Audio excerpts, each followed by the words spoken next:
안녕하세요. 세상을 이롭게 하는 일에 관심 많은 승무원쌤 김영숙입니다.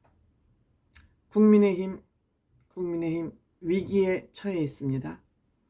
위기를 기회로 만들 것이냐, 위기로 침몰할 것이냐, 그것은 지금 국민의힘 국회의원과 대통령의 판단에 달려있다. 누구나 다 아는 정답입니다. 누구나 다 아는 정답입니다. 김기현 대표가 사퇴하면서 위기를 기회로 만들 국면에 들어와 있습니다만, 이 위기를 어떻게 관리하느냐에 따라서 국민의힘 보수가 괴멸하느냐, 보수가 다시 살아나느냐 하는 그러한 기로에 섰습니다. 정치판은 꿀 계곡이기 때문에 여기에만 들어가면 꿀을 빨아먹느라고 정신이 다 혼미해집니다. 어떻게 하면 나한테 조금이라도 이로울까, 누가 저 자리에 앉으면 나한테 이로울까를 늘 계산하면서 나에게 유리한 쪽으로 다 끌어다니다 보니 정답을 찾을 수가 없는 것이죠.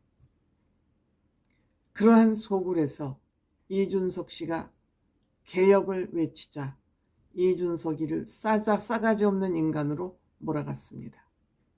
보수 유튜버들, 또 대통령실에 잘 보여서 한자리 하고 싶은 정치평론가들, 시사평론가들이 이준석 죽이기를 가열차게 했었습니다.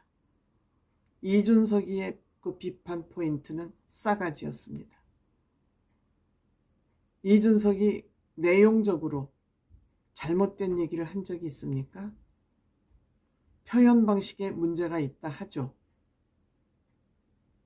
그거는 꼴통 보수들이 할 얘기 없으면 싸가지론을 들고 나오는 것이죠. 내용을 비판할 능력이 없으니까 싸가지론을 들고 나온 것입니다. 이준석이야말로 대한민국의 정치판을 개혁할 수 있는 희망이라고 저는 생각합니다. 이준석이 무서운 것이 없이 떠들어댈 수 있는 것은 그만큼 사심이 없기 때문에, 이준석이 대통령한테 잘 보이는 방법 모르겠습니까? 잘 보이고 싶지 않겠습니까? 대통령한테 잘 보여서 한자리 하고 싶지 않겠습니까? 그런 욕심 없는 사람 있습니까? 하지만 이준석은 이리 하면 안 된다고 생각하고 본인의 속내를, 해야 될 말을 가감없이 한 것입니다. 그것이 내부 총질이라고 찍힌 것입니다. 표현 방식에 문제가 있다 하지만 무슨 내용을 어떻게 표현하느냐가 문제 아니겠습니까? 내용하고 표현 방식하고 따로 봐야죠. 내용은 비판할 능력들이 없으니까 싸가지론을 들고 나온 것입니다. 여기에 정치 경험이 없는 윤석열 대통령이 휘감긴 것이죠. 정치는 상식입니다. 정치는 상식입니다. 옳은 말을 해야지만 정치가 바로 되는 것입니다. 상식이 바로 서는 겁니다. 아부가 상식이 아닙니다. 한동훈 장관도 얘기했습니다. 아부를 여의도 사투리라고 얘기했습니다. 상식은 전 국민이 공감하는 얘기, 그것이 전 국민 용어입니다. 윤석열 대통령은 그동안 상식에 어긋나는 일을 했습니다. 투표로 뽑힌 이준석을 쫓아내는데 중심에 서 있었습니다. 투표로 뽑힌 또 김기현 대표마저 중도 하차하는 이런 일이 벌어지고 말았습니다. 김기현 대표 입장에서는 강서구청장 후보를 내지 않는 것이 국민의힘 방침이었습니다. 그런데 대통령실에서 사면을 하고 후보를 내는 것으로 결정해서 강서구청 후보를 냈습니다. 참패를 했습니다. 그러면 김기현 대표 입장에서는 억울했을 겁니다. 왜 이 책임을 내가 져야 돼? 그 책임을 지고자 혁신위원회를 만들었던 거 아니겠습니까? 근데 혁신위원회에서 김기현 대표에게 모든 책임을 몰아붙이자 여기에 반발한 거 아닌가 생각합니다. 물론 김기현 대표 책임 큽니다. 대통령실에서 후보를 내고자 해도 이건 당에서 내는 후보이기 때문에 안 됩니다. 아니 되옵니다라고 강력하게 항의하지 못한 거 김기현 대표의 책임입니다. 그렇지만 김기현 대표 또한 대통령실의 의중으로 당선된, 즉 윤핵관 중에 윤핵관인 장제원 대표, 김장연대로 당선된 대표이기 때문에 그것을 거절하는 거 쉽지 않았을 것으로 생각이 됩니다. 김기현 대표 사퇴를 하기 전에 이준석 대표를 만난 것이 또 언론의 중심에 섰습니다. 화제가 됐습니다.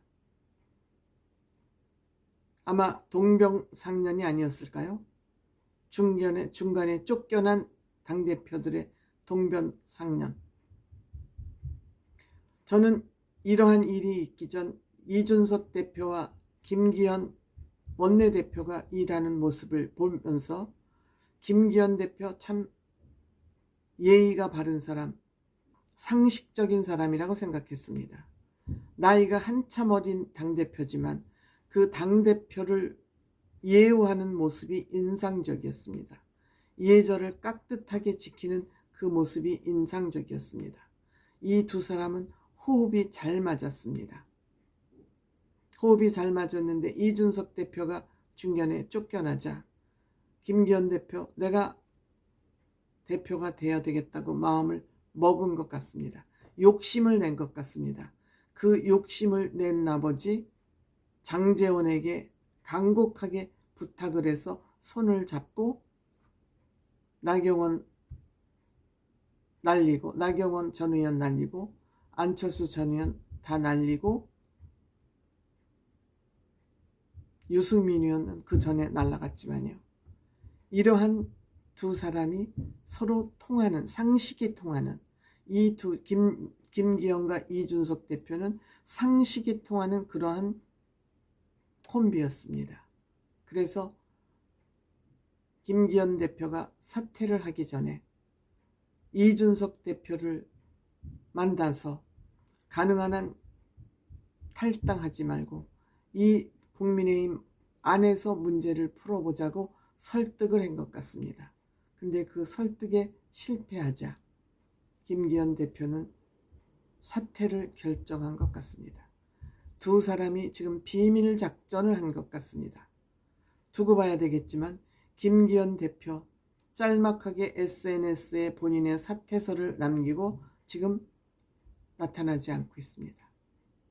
어떠한 전략을 가지고 어떠한 비밀 작전을 김기현 전 대표와 이준석 대표가 하고 있는지 모릅니다.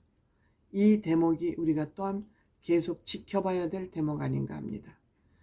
윤석열 대통령은 본인이 이 모든 국민의힘 지지율, 또 대통령에 대한 지지율, 이 모든 것의 문제점의 핵심이라는 걸 본인이 알고 있을 것으로 생각됩니다. 김기현 대표, 이준석 대표 역시 윤핵관이나 윤석열 대통령 때문에 피해본 사람들입니다. 두 사람을 동시에 불러서 허심탄회한 대화를 해야 된다고 생각합니다. 그것이 내년 총선에서 이기는 길이고 보수가 다시 살아나는 길 아닌가 이렇게 생각합니다. 윤석열 대통령은 지금 자존심을 생각할 시기가 아니라고 생각됩니다. 이 두 사람을 이제 네덜란드 출장에서 돌아왔기 때문에 이 두 사람들을 나란히 불러서 그동안에 지나간 얘기를 허심탄회하게 얘기하고 이 두 사람의 계획, 의견을 잘 청취하는 것, 듣는 것 굉장히 중요하다 생각됩니다. 그렇지 않으면 이 두 사람이 어떠한 비밀 작전을 하고 있을지 모릅니다.